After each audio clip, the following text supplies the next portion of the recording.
Hi, this is Zach with Warner Wound, and today I'll be doing a hands-on with the Oris Diver 65 Topper Limited Edition.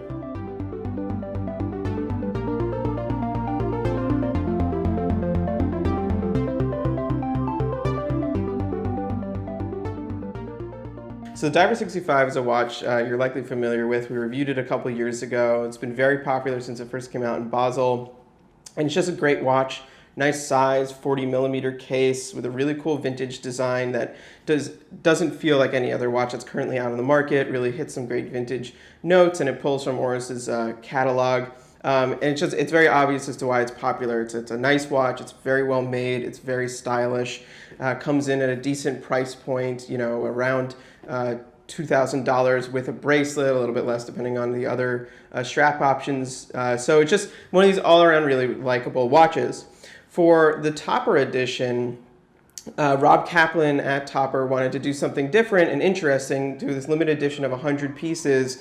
And rather than make it like about Topper, they made it really more of a kind of a cult sort of styled watch. So what I mean by that is that they changed all the little details on it to make it feel even a little bit more vintage, but then also address, you know, some of the kind of nitpicky concerns that sometimes the collector community has. So in doing this, he actually worked with Eric Singer, noted watch collector and drummer from Kiss, who I actually spoke to about this and kind of went through some of their ideas. And it was really about bringing out the vintage feeling. And specifically, one point that's quite interesting is to get rid of the date that was on the Diver 65 originally.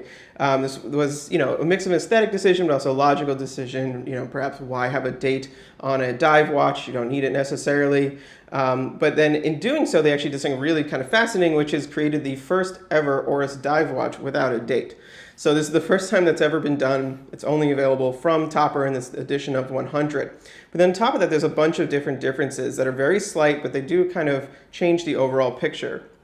I have one of the originals here as well to kind of go through very quickly some of these differences. So starting on the dial, you have some differences in the typeface, how they work. So Oris automatic, there's no line between that. The typeface of automatic changed to be more like that of the vintage pieces.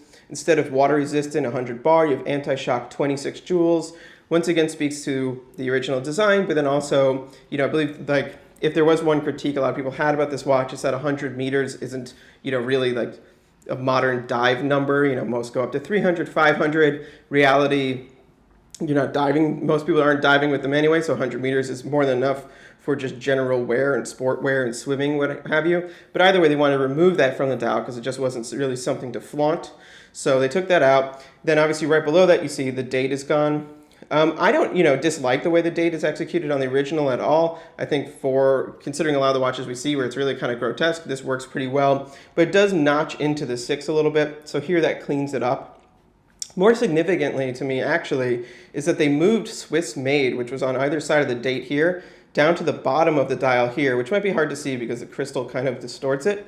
But what that does is creates a complete index around the center here. So this white index of heavier dots and lines now doesn't have a break. And that to me is very visually appealing, makes a lot of sense to do.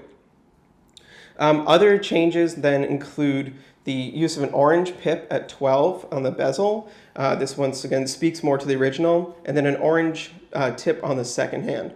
Something interesting they did that both Eric and Rob pointed out to me is they actually use a bit of a faded orange on the hand. And the idea here was that, you know, like going with this kind of green, pale green vintage lume, is that if that was a really bright fluorescent modern orange, it wouldn't really fit with that aesthetic. So this is the orange as though maybe it had aged a little bit. It's a nice consideration. I do quite like the look of the orange tip there. You know, it just adds a little pop of color. And then the orange pip is just kind of a funky addition. One other fairly significant detail then is actually that the bezel here is now steel rimmed rather than black rimmed. That actually has a pretty large overall effect in my eyes. It kind of dresses the watch up a little bit, makes it actually to me look a little bit higher end. And I'm not saying that's good or bad, because I do also like this. This feels a lot like kind of, you know, if this was a vintage watch, maybe the bezel would have actually been a plastic or acrylic and would have been rotating. So this has a little bit more of that look. This looks a little bit more refined, if you will. But, you know, both are attractive. But that is an interesting difference that I think might just make this very appealing to some people. So yeah, I mean, that's most of the differences here in terms of what makes the Topper one visually different.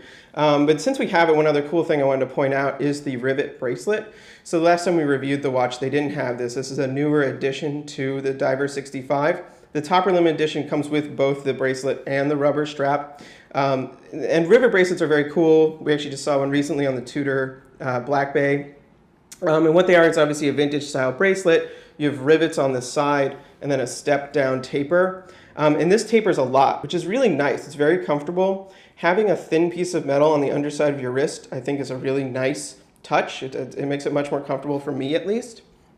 So I really like that. And aesthetically, once again, it just goes so well with the watch. So, you know, that is a very cool addition.